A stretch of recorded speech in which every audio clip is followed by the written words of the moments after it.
We're in the Homestead apiary, and today we're going to be adding new nucleuses of bees. Stay tuned.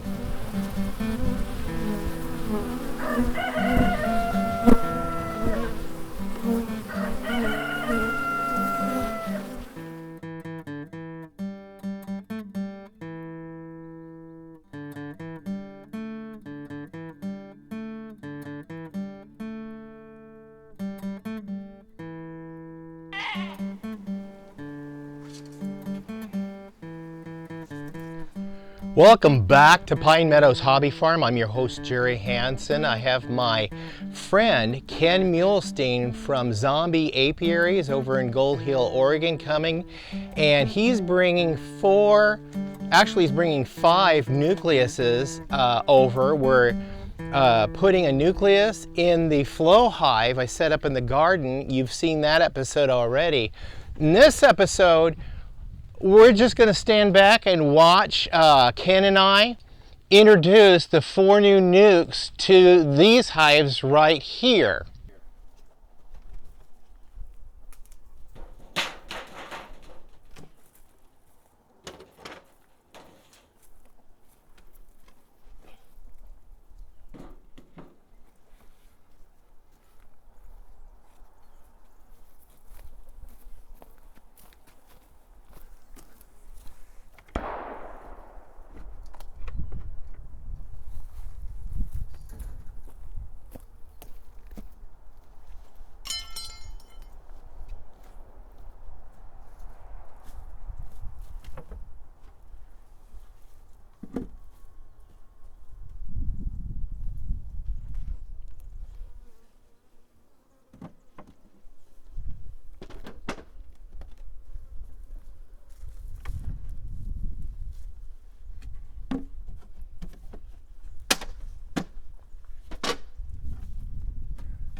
You like my bee stand? That's beautiful.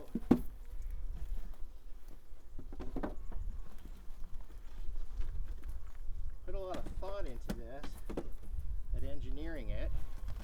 Looks like it. And it works out beautiful. It's just the right height.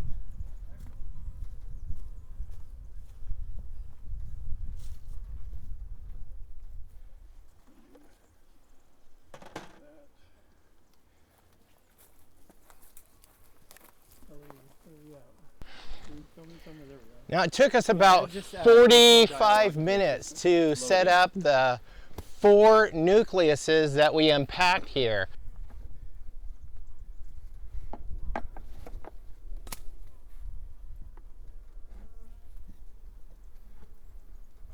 There they are.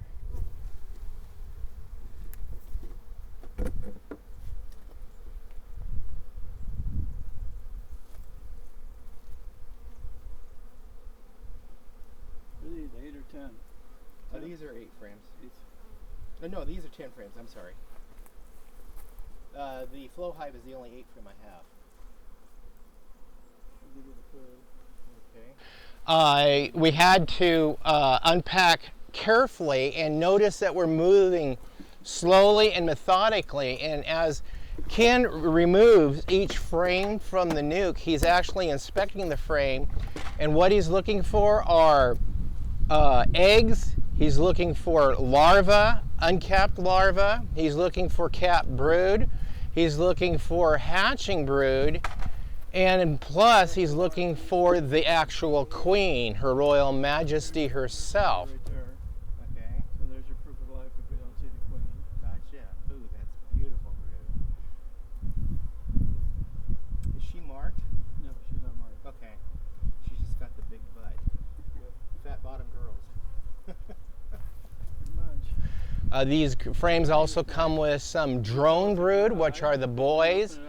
And that is an example of a really healthy hive.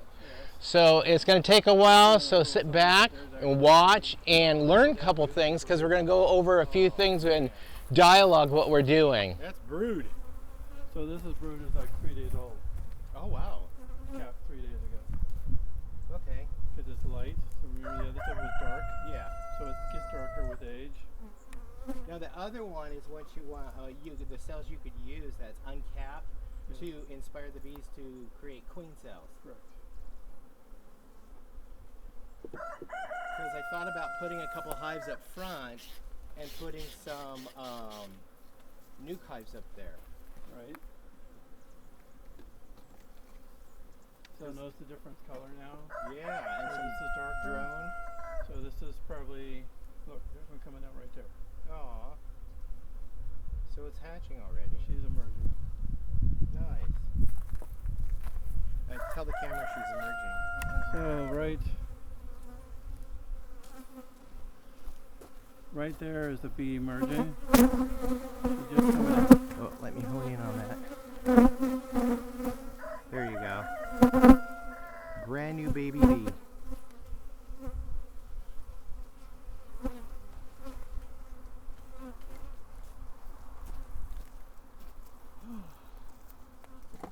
Now that I'm better off financially, I can put a lot more effort into my beekeeping. Yes, I learned a lot more too. The difference between what I told you at the other place, Right. and getting them that are local Yes. makes all the difference. So this is drone. We're just going to take the drone right off. Okay. And that's pretty much a waste of energy for them. Yeah. Well, you want to go back and either give that to your chickens or... Oh, this is their yard. Okay. Yeah, they'll be out here.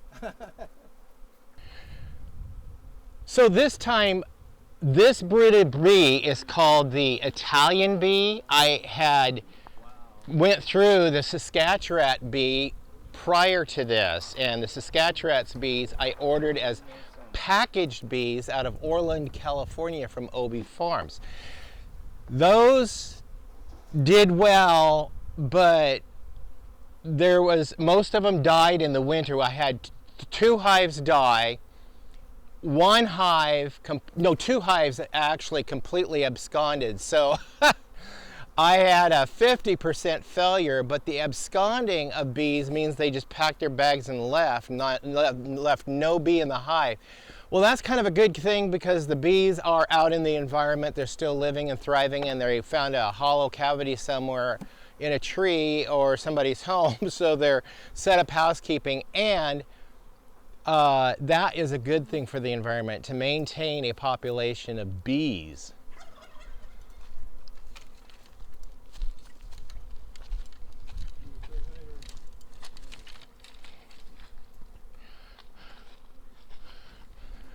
So this particular nucleus of bees that I ordered, they were bred and raised right here in my geographical location. So their genetics and everything, since they're local, they're predisposed to be able to weather through winters a lot better than packaged bees that I bring in, say from Central California or other posts.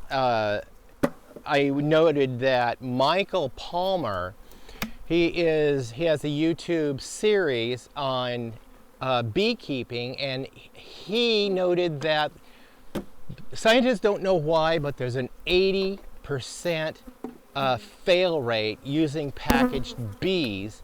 And when I heard that, I kind of understood why, because for me here up in the mountains in northern Oregon or southern Oregon, we tend to have a little bit colder winters than they would have in Central California or even Southern California. So if you're bringing in packaged bees that were raised in a southern climate, which is moderately warmer even through the winter, those bees are not acclimated or suited to be able to go through these cold winters in the northern parts of the nation. And that's why my personal opinion and my personal observation, if you're gonna get bees, whether they're package or nucleus or even a swarm, try to get them from your local area as close to you as possible, because that is where the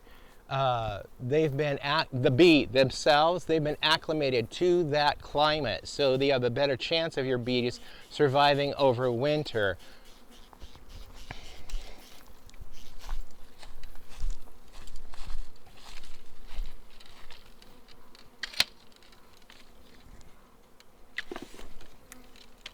So it takes like 2 or 3 of those frames out.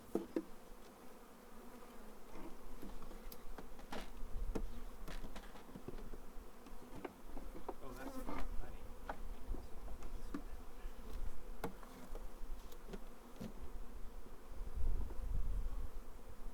You want to do the honors on this one? Yeah.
So how many of you beekeepers know what I'm talking about and have suffered loss from your package bees at the numbers that I'm thinking?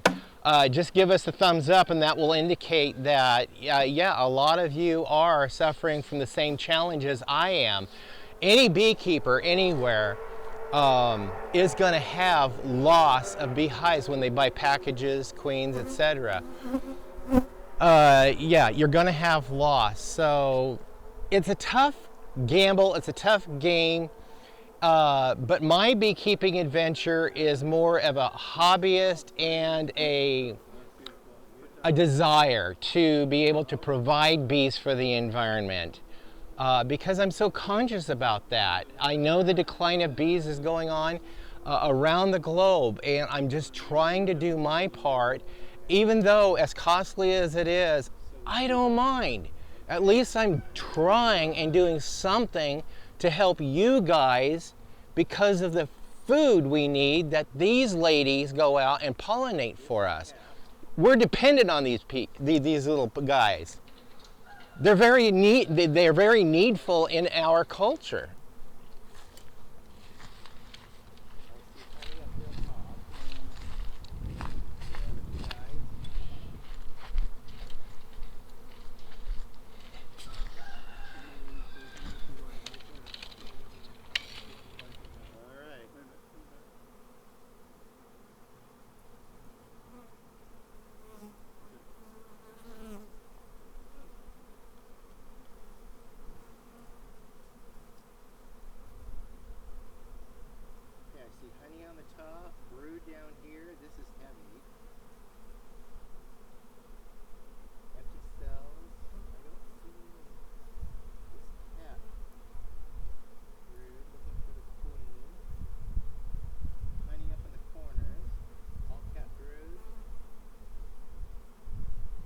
This you wouldn't expect to see a queen on? No, not usually, because it's kind of a worked cell, so it's all worked out.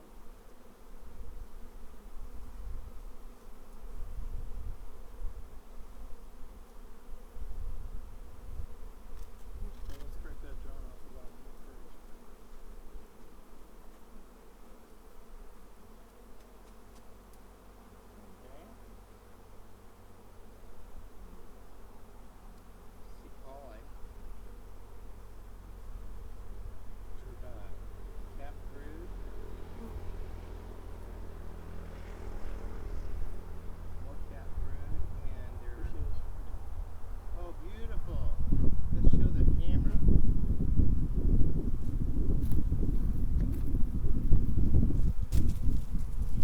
Spot the queen, one with a long thorax.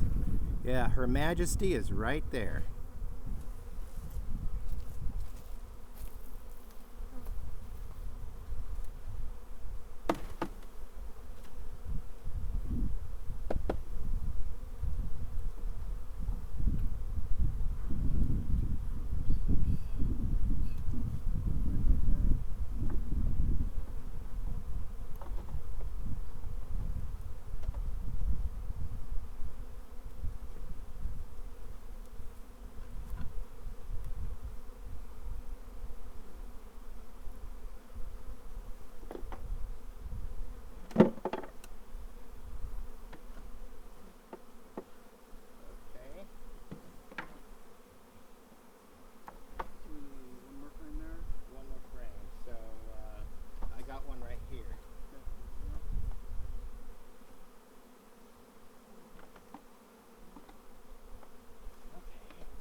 guys have been in a single box? Oh no, they got started in this box. Oh, okay. One of my customers insisted this is a box, and he actually backed out on the deal. So they're actually a bigger Nubian, obviously, you normally get. Okay. Capped, brood, empty. I got some honey being made there. The fur comb, or the grown comb. Okay. Yeah, I had 2 rabbits born with flayed legs, and I should have did them in when they were born, but I didn't. They're in there dying right now. They're about, I don't know, 2 months old. They're just tiny. Pollen, brood, Lots of drones hanging out. having cigarettes, waiting for the day. Ugh. Oh, you're back. Huh? Oh, you're back. Let me see if you can call away too quick. Okay. Now, what are you looking at, Ken? Well, I'm looking at one. Make sure you got larvae in here. So you got a nice, good larva. So there's your proof of life. Because I'll find the queen. Okay.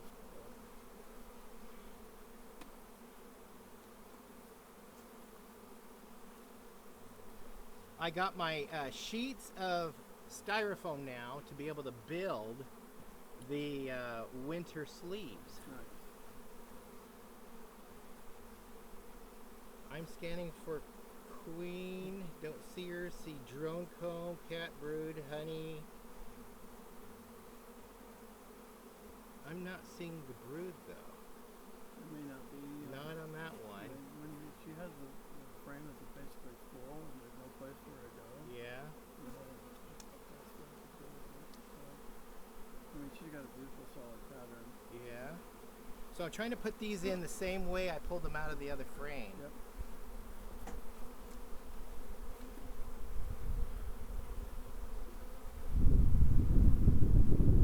So this is a nice frame to put in your camera because you've got stages. So you've got your larva, your older brood is probably 18 days, and your new brood is probably 7 to 10 days. Wow, let's go tell the camera.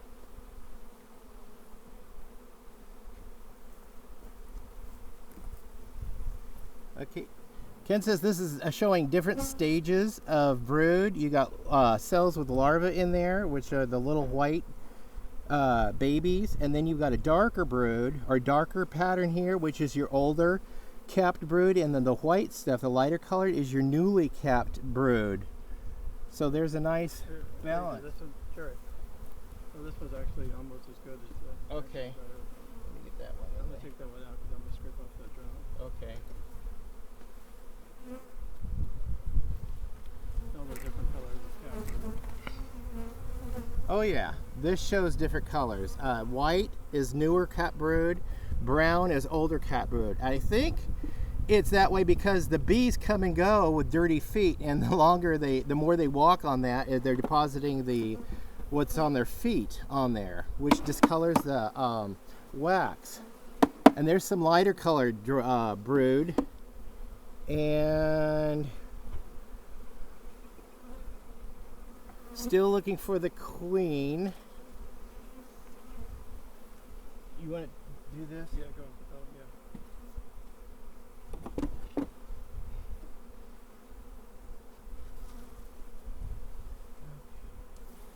Okay, frame it out. Go drop.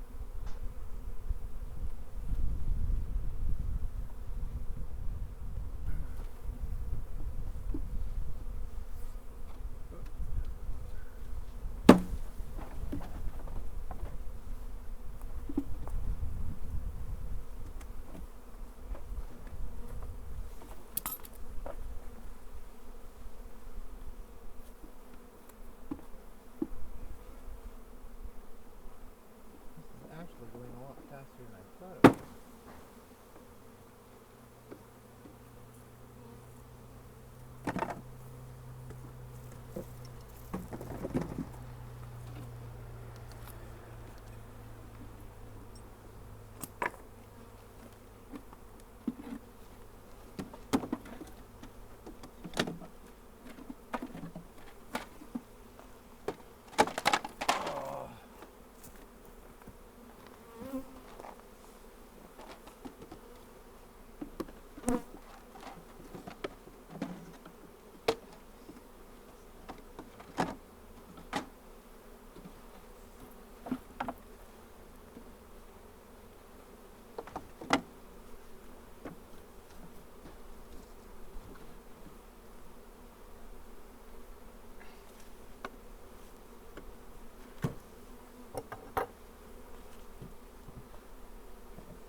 one of the things I look for in a hive when I open up to inspect it, if you look here, all the girls are facing up and kind of looking at you. That usually means it's a pretty good, healthy hive. So, I don't know if you can get a shot of that, Jerry. Got it. And then when we do a quick inspection of the hive, we're mostly looking for the queen today, or proof of life. And proof of life is The larva or pupa in an uncapped in brood an uncapped comb. cell.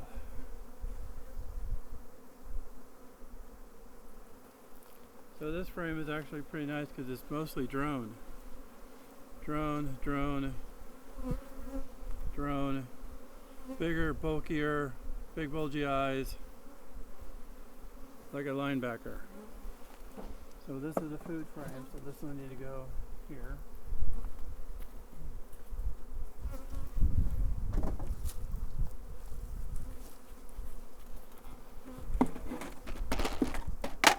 Oh, you got it. Looks like I've done this maybe once, huh? Ken's using that other style of hive tool I mentioned in a previous episode, that there's various different styles of hive tools.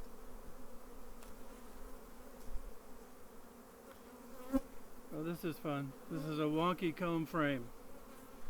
They decided to ignore the cells under here, so these are female-sized cells, and they've gone ahead and put drone-sized cells on top of it. So that's why it looks wonky. These are all drone cells, which they backfilled with pollen.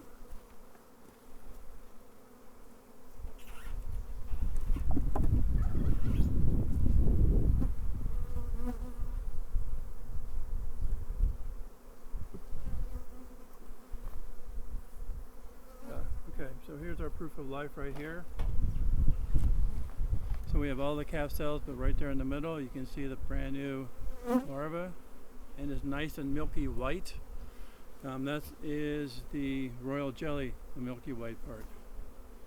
If it's dry and not shiny, that means they're not getting enough food. If it's nice and shiny, that means they're getting lots of food, and the brood is healthy.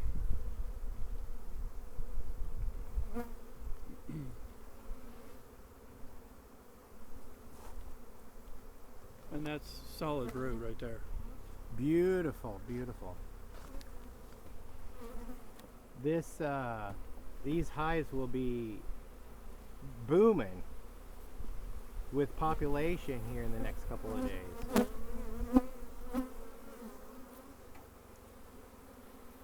Oh, there she is right there. Oh, and she's marked. Yeah. Yep, oh, beautiful frame. Yes, got her.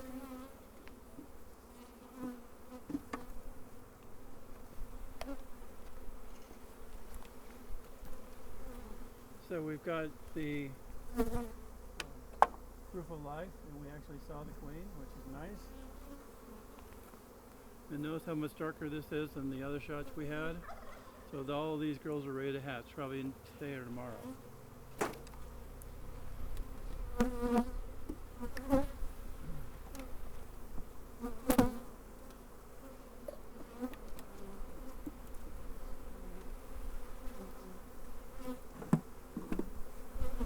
got more full frames?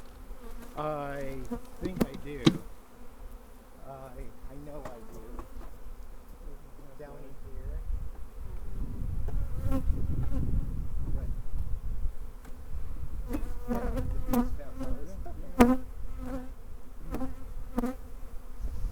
Not sure if they're from this hive, but welcome to your new home. One more, I guess. Ah, full comb. And I'll need two more for this one. Cool. Oh, I got it. Yeah. Oh.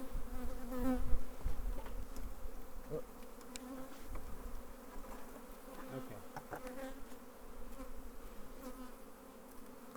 And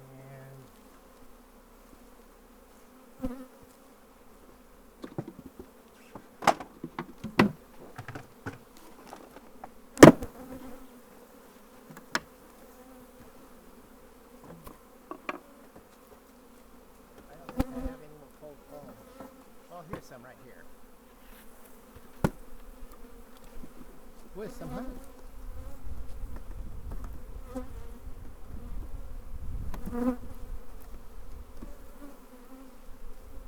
And we're ready. I'll help you load up. And you can take all the frames with you. Oh.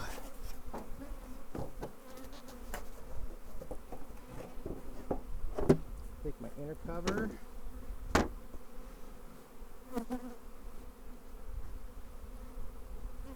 My outer cover.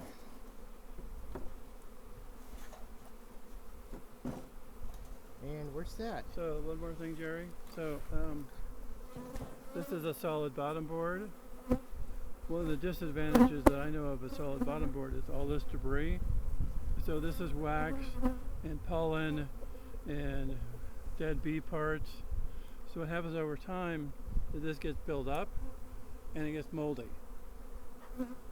And which is because the bees cannot clean this out. So with the screen bottom board, all the stuff falls out and there's less chance of mold or any kind of other fungus growing in the hive. Nice. So that's what that is. All that's clumsy bees dropping wax. So luckily all my these hives are screen bottom boards. I just need to find a